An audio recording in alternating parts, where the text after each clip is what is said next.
Halo Bapak Ibu, saudara-saudari terkasih sahabat kebun anggur. Apa kabar?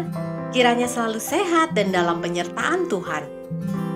Beberapa waktu yang lalu, saya minta tolong Bunda Yulia dan Kak Erwin untuk meliput dan melayani perayaan Natal di PAUD Taup Usih Betel yang terletak di Desa Ueekam, Kecamatan Noibeba, Kabupaten Timur Tengah Selatan di Nusa Tenggara Timur. Bunda Yulia dan Kak Erwin membawa 2 karung kado Natal untuk diantarkan ke sana.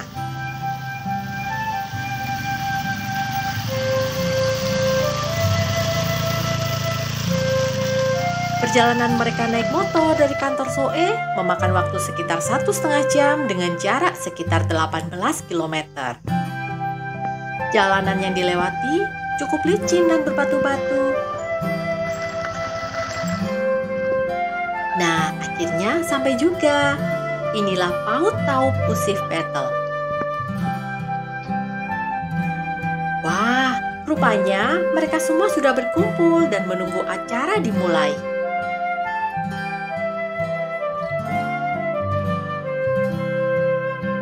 Acara ini dihadiri oleh anak didik dan alumni PAUD Kebun Anggur Nusantara. Wah, senangnya bisa reuni. Hidup suci di aku dunia, ku tahu Tuhan kasih Tuhan jangan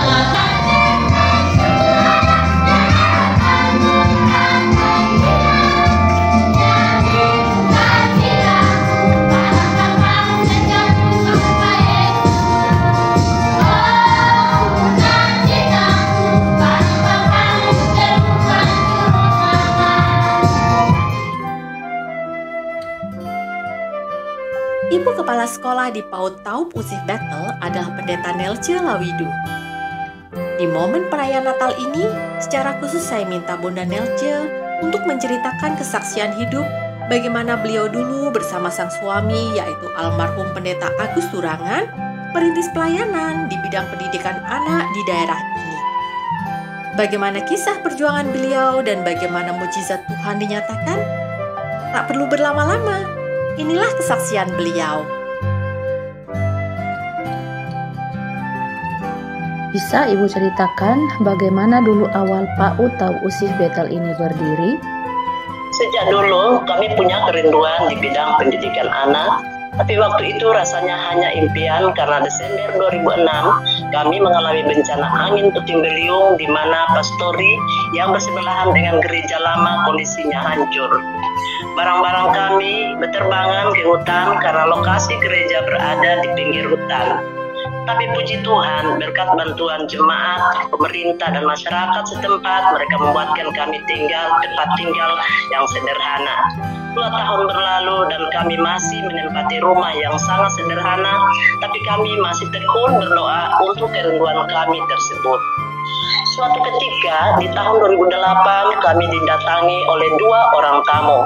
Sebenarnya tujuan tamu tersebut menemui kami karena ada seorang anak yang berasal dari desa kami yang numpang tinggal di rumah beliau.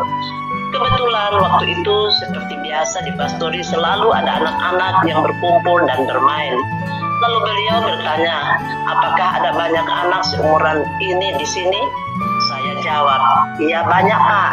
Lalu beliau lanjut bertanya, mengapa kami tidak membuka PAUD saja?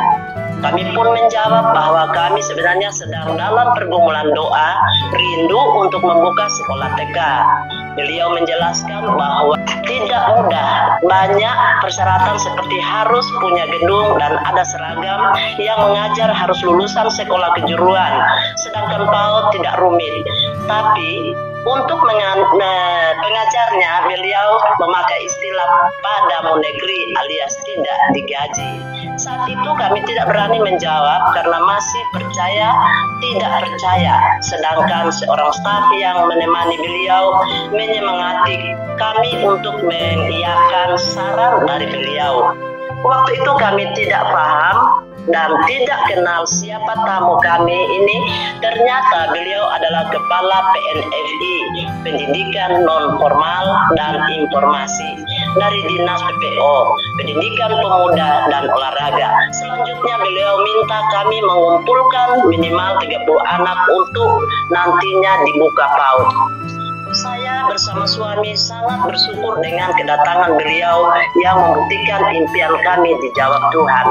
Selanjutnya kami mengambil waktu untuk menemui beliau di tempatnya di Soe dan menyampaikan rencana peresmian sekaligus minta beliau untuk memimpin doa syukur karena kebetulan beliau menjabat sebagai majelis di sebuah gereja.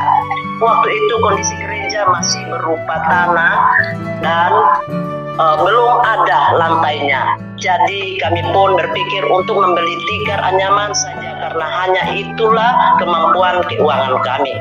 Tapi beliau bilang kami tidak perlu melakukan itu, tunggu saja karena nanti mau dikirim sesuatu. Ternyata beberapa waktu kemudian beliau datang bersama staf dengan mobil dinas mengirimkan dan sekaligus membawa kursi dan sekaligus untuk membuka PAUD yang sudah direncanakan itu berjumlah kursi serta meja 35 pasang, buku-buku pedoman untuk mengajar serta peralatan tulis menulis dan buku panduan lainnya. Bersamaan dengan itu saya pun tanpa sadar air mata saya jatuh. Rasa syukur saya kepada Tuhan. Saya bersyukur karena campur tangan Tuhan yang begitu sangat ajaib. Waktu itu kami masih menggunakan gereja sebagai tempat kegiatan belajar mengajar. Jadi setelah mengajar kami harus membongkar alat mengajar yang dipampang karena tempatnya akan digunakan untuk kegiatan ibadah. Berhubung waktu itu kami belum punya papan tulis, saya menggunakan kardus bekas sebagai alat peraga. Jadi setiap kami pergi ke Soe sekalipun harus ditempuh dengan berjalan kaki kurang lebih 16 km pulang pergi, saya minta kardus kosong kepada para pedagang di pasar. Kardus itu saya gunakan untuk memperkenalkan angka dan huruf dengan menggunakan lidi gewang atau pohon gewang ini semacam pohon lontar. Lalu kami tancapkan di altar depan mimbar. Rasanya haru dan bangga karena angkatan pertama lulusan PAUD ini sudah ada yang berkuliah. Beberapa waktu kemudian ada bantuan dari sebuah yayasan yang membantu kami dengan makanan tambahan berupa snack, teh, dan kacang hijau. Tetapi bantuan itu hanya berlangsung 1-2 tahun saja berhenti. Tapi suami saya terus menguatkan bahwa apapun yang terjadi, anak-anak harus terus diperjuangkan. Padahal kondisi kami waktu itu sangat-sangat terbatas. Kami hanya mampu beli 2 kilo beras untuk 1 minggu. Itu pun dengan harga yang termurah yaitu 3.500 per kilogram. Padahal waktu itu ada 2 siswa praktek yang bersama kami. Jadi untuk menambah penghasilan, waktu malam saya membuat kue dan pagi-pagi saya jualan sambil jalan. Tetapi puji Tuhan kuenya sudah habis sebelum jam 7 pagi sehingga bisa lanjut mengajar. Dengan keterbatasan juga saya menyediakan makanan tambahan untuk anak-anak dari ubi dan pisang dan harus menyisihkan dana sebesar 50.000 tiap bulan untuk dana persembahan kasih buat 1 orang guru pengajar yang membantu saya dalam pelayanan di PAUD. Dengan berjalannya waktu, perjuangan tersebut terus kami lakukan, tapi silih berganti Tuhan pertemukan kami dengan bantuan demi bantuan agar PAUD kami tetap bisa beroperasi. Di tahun 2017 Tuhan kembali mempertemukan kami dengan Pak Joko yang mana adalah beliau seorang pembina yayasan kebun anggur dan sangat peduli kepada kami. Beliau juga peduli kepada suami saya sampai akhir hayat suami saya, dan kami sangat bersyukur Yayasan Kebun Anggur juga memperhatikan tenaga pengajar dengan mengirimkan dana persembahan kasih, alat tulis menulis maupun penunjang belajar mengajar, bahkan memberikan berbagai macam pelatihan, seminar, dan monitoring. Kami tidak bisa membalas dengan apapun, tapi doa-doa kami terus menyertai semua tim pelayanan, staf, para donatur, dan semua yang tergabung di dalamnya yang firman untuk kelanjutan KPM Pautau Usih Bethel. Terima kasih, Tuhan memberkati. Terima kasih banyak Punarja atas kesaksian Ibu yang sangat menginspirasi kami semua.